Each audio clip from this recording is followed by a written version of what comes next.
السلام علیکم۔ حضرت سیدہ ام کلثوم بنت علی رضی اللہ عنہا کا نکاح اول اور نکاح ثانی۔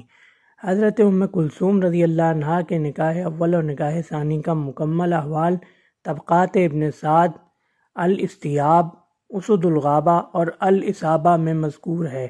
حضرت ام کلثوم رضی اللہ عنہا سیدنا علی کرم اللہ وجہہ اور حضرت فاطمہ الزہرا رضی اللہ عنہا کی دوسری صاحبزادی اور پانچویں اولاد تھیں، جو سب سے آخر میں تولد ہوئیں۔ حضرت ام کلثوم رضی اللہ عنہا کا پہلا نکاح سیدنا عمر بن خطاب رضی اللہ عنہ سے 18 ہجری یا ایک روایت کے مطابق 17 ہجری میں ہوا اور مہر 40,000 درہم یا اس سے زیادہ رکھا گیا۔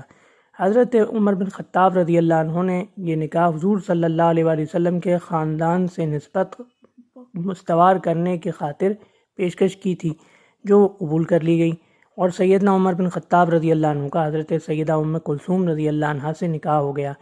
اس نکاح سے 2 اولادیں ہوئیں، ایک حضرت زید بن علی رحمہ اللہ جن کو ابن الخلیفتین بھی کہا جاتا ہے، اور دوسری حضرت رقیہ زید بن عمر رحمہ اللہ جن کو ابن الخلیفتین بھی کہا جاتا ہے، اور دوسری رقیہ بنت عمر رحمہ اللہ۔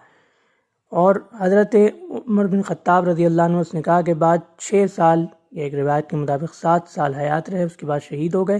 ان کی شہادت کے بعد حضرت ام کلثوم بنت علی رضی اللہ عنہما کا دوسرا نکاح حضرت عون بن جعفر بن ابی طالب رضی اللہ عنہما سے ہوا، جو کہ ان کے چچا زاد بھائی اور عمر میں 1-2 سال عمر میں بڑے تھے۔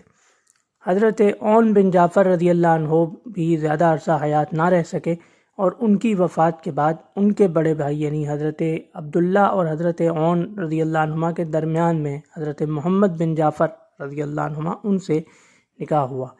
حضرت محمد بن جعفر رضی اللہ عنہ کے عقد میں رہتے ہوئے انہی کے گھر میں حضرت ام کلثوم بنت علی رضی اللہ عنہما کی وفات ہوئی۔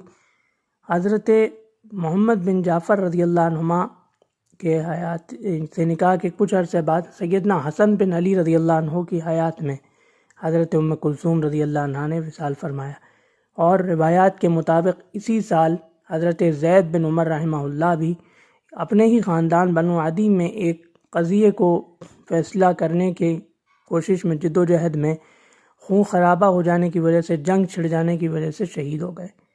تو یہ تھا حضرت ام کلثوم بنت علی رضی اللہ عنہما کی پہلے نکاح، دوسرے نکاح، ان کی حیات طیبہ، اولاد اور وفات کا مکمل واقعہ۔ انشاءاللہ اگلی ویڈیو میں ہم ایک اور اسلامی اور معلوماتی واقعہ لے کر آپ کی خدمت میں حاضر ہوں گے۔ اللہ حافظ۔